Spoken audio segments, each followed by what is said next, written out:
देखिए अब ये समझने की कोशिश करते हैं, जैसे कि मैंने एक छोटा सा एग्जांपल लेके आपको समझाया था, जैसे 15 और 6 का। तो 6 हमने क्या बताया था कि 6 15 को कम्प्लीटली डिवाइड नहीं करता है, तो 6 15 का फैक्टर नहीं होगा। उसी तरीके से उल्टा कहना हो तो क्या कहेंगे, 15 इसका मल्टीपल नहीं होगा।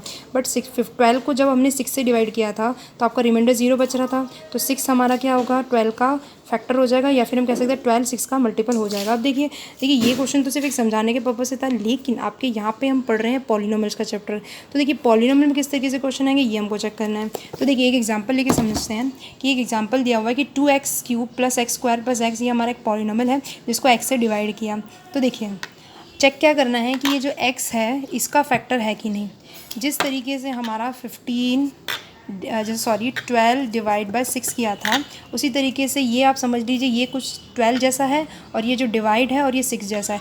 बट यहाँ पे आपका नंबर नहीं दे रखा है, यहाँ पे आपको क्या दे रखा है, दैट इज़ योर पॉलिनोमियल के फॉर्म में दिया है। क्लियर है।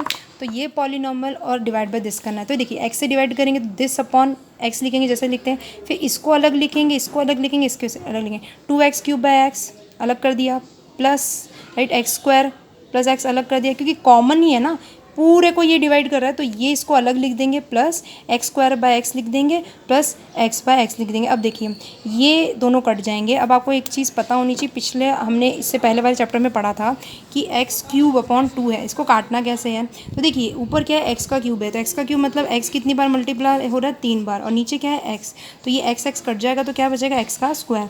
अब क्लियर है, ये x और ऊपर है क्यूब। और हमने एक फॉर्मूला भी पढ़ा था इसका कि जब a की पावर अगर m हो और अपन a की पावर n हो तो क्या लिखते हैं, a की पावर m-n। तो यहाँ पे क्या है, x की पावर 3 है और x की पावर क्या है, 1 है, 1 ही है। तो a की पावर m अपॉन a की पावर n होता है, तो इसका फॉर्मूला होता है a की पावर m-1। ये सॉल्व करने का तरीका।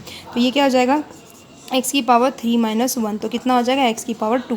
क्लियर है। तो यहाँ से हमने इसको सॉल्व किया, x की पावर 3 अपॉन x की पावर 1 है, तो ये a की पावर m और a की पावर n जैसा ही दिख रहा है। तो क्या करेंगे, a की पावर m-n, तो m ये रहा और n ये रहा, तो m-n करोगे तो 2 आ जाएगा। तो इस तरीके से हमने ये इसको तो सॉल्व कर लिया है। क्लियर है। उसी तरीके से ये है x² अपॉन x है, तो क्या लिखेंगे, 2 - 1 करेंगे इस चीज़ को। ये ऊपर जाएगा, a की पावर m और a की पावर n है, तो 2 - 1 करेंगे तो कितना हो जाएगा, 1 हो जाएगा। तो ये मतलब कहने का मतलब है कि x इसको भी कम्प्लीटली डिवाइड कर देगा, इसको भी कम्प्लीटली डिवाइड कर देगा, इसको भी कम्प्लीटली डिवाइड कर देगा। तो देखिए ये क्लियर है कि जैसे 6 ने 12 को कम्प्लीटली डिवाइड करके रिमाइंडर 0 छोड़ दिया था, उसी तरीके से x लिखा, फिर x को अलग अलग अलग टर्म के लिए लिखा, इसको भी कम्प्लीटली डिवाइड कर दिया, तो ये पूरा डिवाइड हो जाएगा। क्यों, क्योंकि x का स्क्वायर आ जाएगा ऊपर, और ये x इसको भी ये काट देगा, तो ऊपर क्या बचेगा, सिर्फ x ही बचेगा।